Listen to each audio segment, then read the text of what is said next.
Hey, welcome back to Swampmaster. This is development video number 4. I decided I wanted to create a water area. Well, obviously this is a water area. A water level of sorts that the character can get to. We'll have some unique monsters going around in here, maybe some sharks, and I think like a shark god who will be like a boss monster of some sort. I want to create like a fin that comes up when they're going through the water, and then maybe have them come up and attack and show their face when they try to bite the character. For this, I decided I want to have a different colored tile, kind of like a lighter blue for indicating where the character can walk. Because these tiles here, these are going to have a collision type set to solid, so the character can't go through these. But maybe they'll be able to walk offshore here and get into this area, which is currently unused. You can see there's this huge lake I have here where there's not a whole lot going on. This is all empty up here. This is all just trees and sand, and I sort of laid all this down just to have something there to figure out what to do with later. There's kind of this archipelago thing going on way up here below this palace, and then this we'll have some areas they can get to, but this is mostly just water. And this is maybe, this is a very rudimentary pirate ship of some sort. This doesn't really look great at the moment. It's just an idea. It's just something that's on the map that I might be able to do something with. This down here, this is kind of like a literal skeleton coast where there's some skeletons and a coast. This is where they might come up out of a dungeon, so you get one of those cool effects where you're like, you know, you're underground, you're exploring the dungeon, and then there's this weird stairway that goes up, and then it's like, oh, now we're outside, and you have like this brief reprieve from the dungeon itself. You can come up here and maybe find some extra treasure, a hidden item, something like that, before you go back down into the dungeon.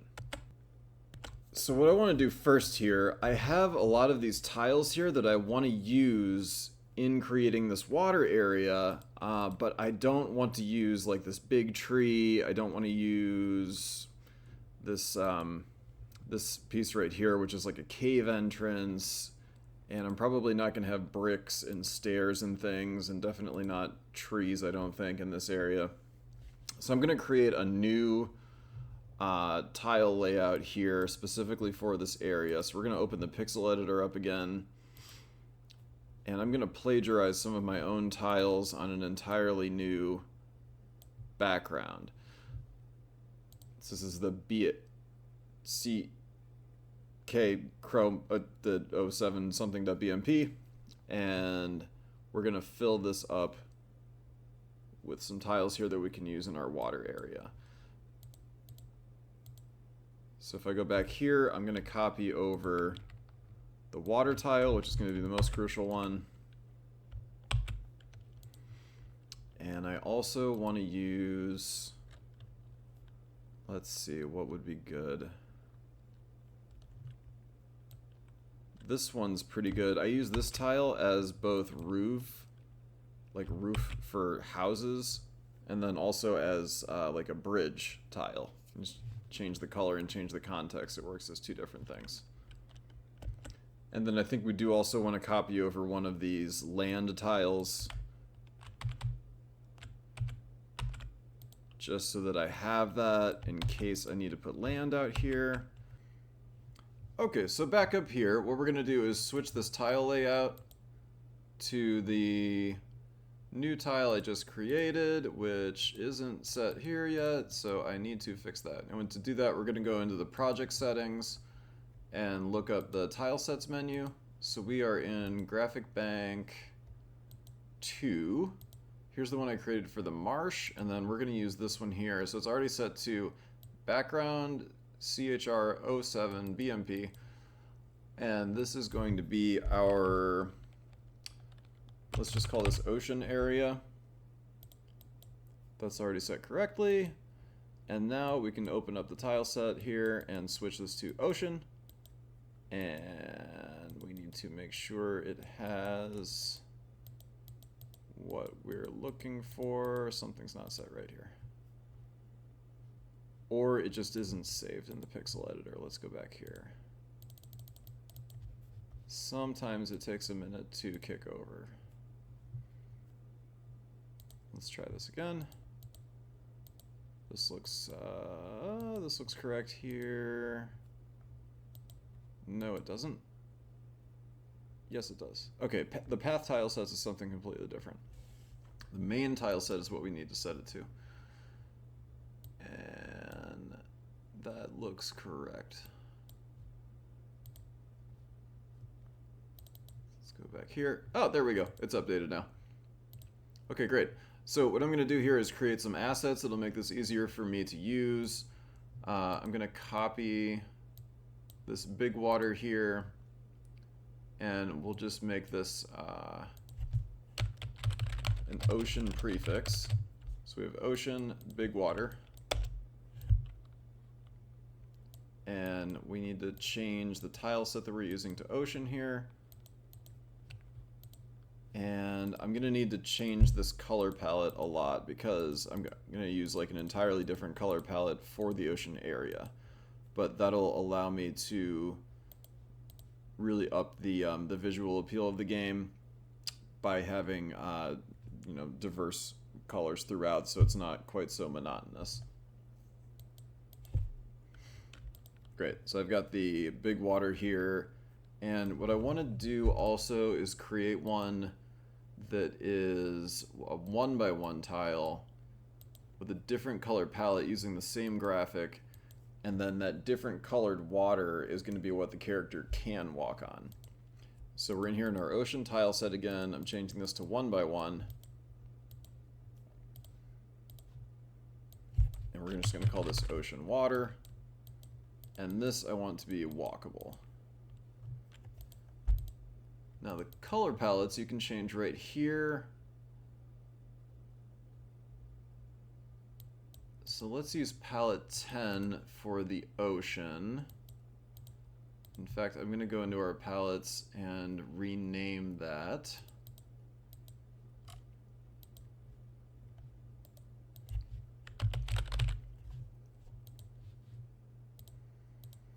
And I want to keep some of this the same so that my standard water looks the same as it does anywhere else in the game. So if I'm back here, our standard water is this light blue, dark blue, and then tan. So I just need to copy that on this one. So we're going to open up this palette here. Maybe. Maybe not. Palette group, no walkable. Okay.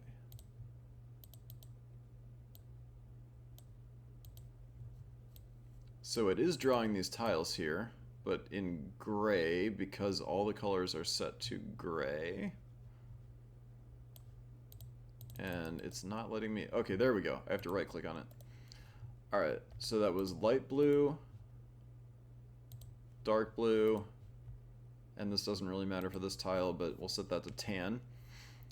And then for our lighter colored water, I'm going to use this palette down here. So let's go with this lighter one, and maybe we'll set a lighter back tone as well. Just for consistency, we'll set that to tan as well. And now, if we do this, let's say, where are they going to come in here? I guess it doesn't really matter. I can change that later on. So, ocean big, ocean water. I don't think I have those using the palettes I need. Let's go back to the assets here. So, ocean water should be using this. That's correct. No. Oh, I should call this ocean shallow. Great, so we've got this set up as a water tile that has a different lighter color. So then when we go back here to our ocean area, we can start drawing this out. This should be fine here. I'm going to modify this beach area a little bit so they can get to this area. But once we start drawing this on here, this actually looks pretty good already. This way the player will be able to navigate this area and they'll know that they can traverse these areas with the lighter colored water but not go into the dark. And then of course there's the opportunity to create like a secret area if I want. Maybe there are some tiles where they can get off to the side. I'm doing that kind of already in the wooded areas where some of the trees you can actually walk through and some you can't. So I don't know if I want to duplicate that too much here. But what I can do is create some monsters that are unique to this area. So we have the sharks that'll be swimming around out here in the dark colored water that the player can't go through. And then they'll also be able to come into the shallows to attack. And as the player, you'll only be able to defend against those sharks if you're in the shallow area with them. So this actually looks pretty good already, and because we are using assets, it already has all of the collision set up for us. So this is pretty good. I'm going to allow this to go off screen here so they can get to the next area. And we're going to set this tile set also to ocean. And that actually just deleted my pirate ship, but that's okay. I didn't like it all that much to begin with. We might recreate that here on some level, or this could have like that pirate ship kind of graphic, and then we'll have like a hole that they can go through to actually get into the ship, and then we'll have that ship be a level in itself. So if I change this palette here, then we've got our nice ocean color again. And I'm really happy with how this is turning out for how easily that was put together.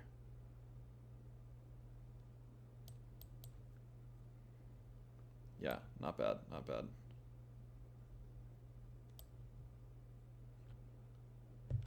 What we can do here is actually make a little island, since we still have access to this tile for our sand kind of color. And maybe that pirate ship will actually be kind of moored here.